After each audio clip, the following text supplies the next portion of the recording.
Hi, it's Rob Bryanton. Welcome back. Imagining the 10th Dimension Project. This is the video blog for December 13th, 2007. Today, if you go to 10thdimension.com/blog, there's a poll that's finishing off. I have to say I'm really surprised but thrilled to see how many people participated in this poll. It looks like each poll there's more people that are participating, and today's poll ending is about 2012.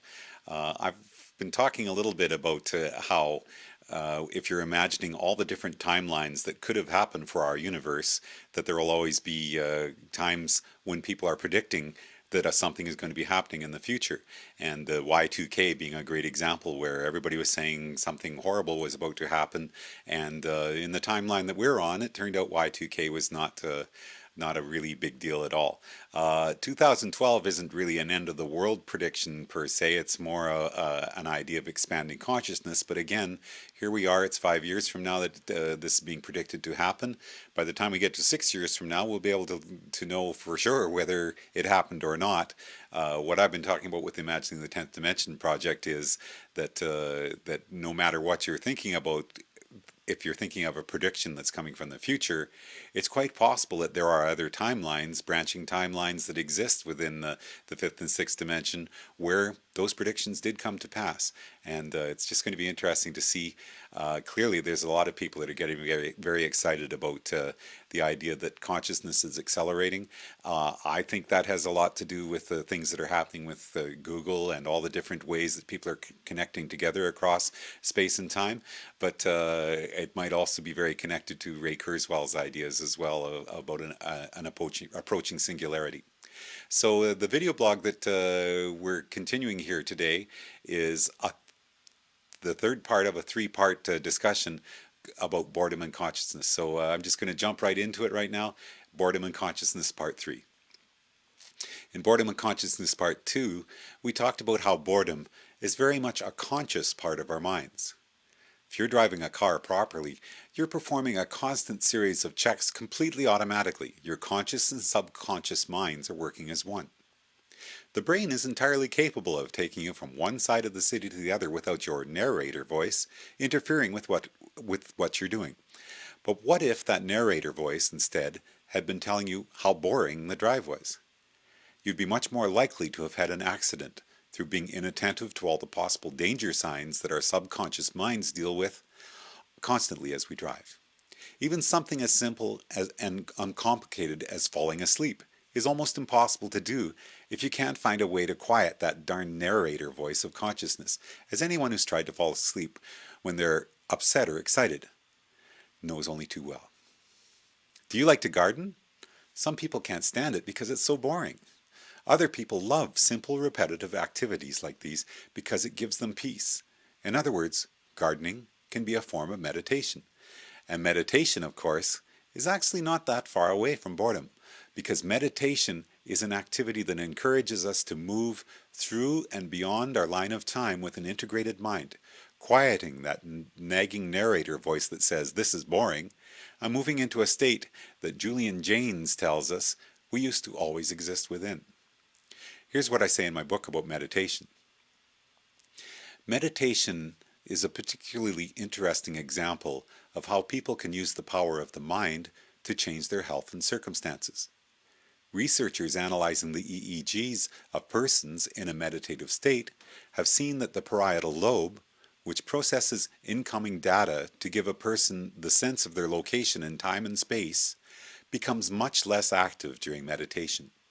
If the parietal lobe would be what anchors us in the first through fourth dimension, time and space, then could suppressing that part of the brain be what opens the person who is meditating up to the healing paths available to them in the higher dimensions?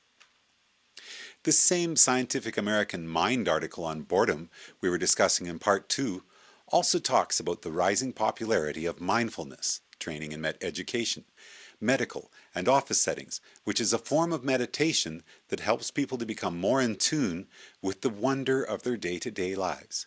Elsewhere in the issue is a review of a book by Jeff Warren called The Head Trip. Jeff describes consciousness as a wheel that can be broken into 12 states from highly alert to deeply asleep. I was interested to see that what started him down the path of writing this book was exactly what we're talking about here. He was working a potentially boring job as a tree planter and became fascinated with how his perception of time seemed completely different while doing his job. While some people would look at a menial and repetitive job such as this and find their day agonizingly slow, he found that time passed by almost without him noticing. In other words, one person's boring is another person's meditative state, or even another person's novelty. When people who have watched my 11-minute animation or read my book say that it's mind-blowing, my fervent wish is that I've helped to renew and expand their sense of wonder about this amazing universe we live in. There are a great many self-help books and breathing exercises and visualizing techniques out there that people can use to change their way of perceiving the world. Mine is another. That's why I describe this project on the back of the book as a mind-expanding exercise that could change the way you view this incredible universe in which we live. In part 1 of this entry, we talked about the quantum physics idea that it's actually possible for consciousness to change the past, an idea that hadn't occurred to me, not surprisingly, since I've spent so much time thinking instead about how this way of imagining reality expands out what our possibilities from this moment forward might be. But even if the idea had occurred to me first, I suspect I would have dismissed it as being too out there even for me. However, with esteemed physicists like John Wheeler pointing the way, and the research of physicists like Rosenblum, Kuttner, Krauss, and Dent, all of whom are mentioned in the previous blog entry, this idea takes on interesting resonances when we think about meditation and the integrated bicameral mind as being the mental processes where we stop being bored and start freeing ourselves from our linear 4D succession of frames that we call time. So this week's poll question ending today is about 2012. Where do you stand? Could those predictions of a coming global transition be tied to Terence McKennan's novelty theory, also known as time wave zero? And do a Wikipedia search on that novelty theory if you want to find out some interesting ideas about that idea. Kurzweil and his approaching singularity. Ray Kurzweil, a futurist, an expert on artificial intelligence and computing, and also a developer of many famous lines of synthesizers. You can go just type in the singularity and you'll find lots of interesting things about that. Or the many other impending predictions being pointed to by prophecy and ancient wisdom. All of these can be tied together, I think. Our minds, as pattern recognizing machines, have ways of connecting across the information of time and space. Our bodies, built from chemical processes that obey the laws of entropy, can only move in one direction in time. But if it really is possible for consciousness to tune the universe, as John Wheeler suggested it, then we would have proof that our consciousness can freely move in any direction, and at any angle we choose. Thinking of an accelerating shift where everyone's consciousness tilts at an ever more extreme angle to our 3D space to eventually encompass all of time allows us to imagine the potential for our world to enter a timeless mindset. The idea that this possibility appears to be approaching at an increasingly accelerated pace is also one of the ramifications of this that is getting more and more people excited around the world. Are you interested in what happens next? I know I am. That's it for the video blog. We're going to finish off with a song that was one of the songs that I created for this project. We're just going to watch the karaoke, the instrumental version of it to finish off here. But thinking about how meditation and meditative states can allow you to enter a different mindset and potentially heal yourself or improve your attitude towards the world is one of the reasons why I included this song. It's called Turquoise and White. That's all for today from Rob Bryanton, Imagining the 10th Dimension. Bye for now.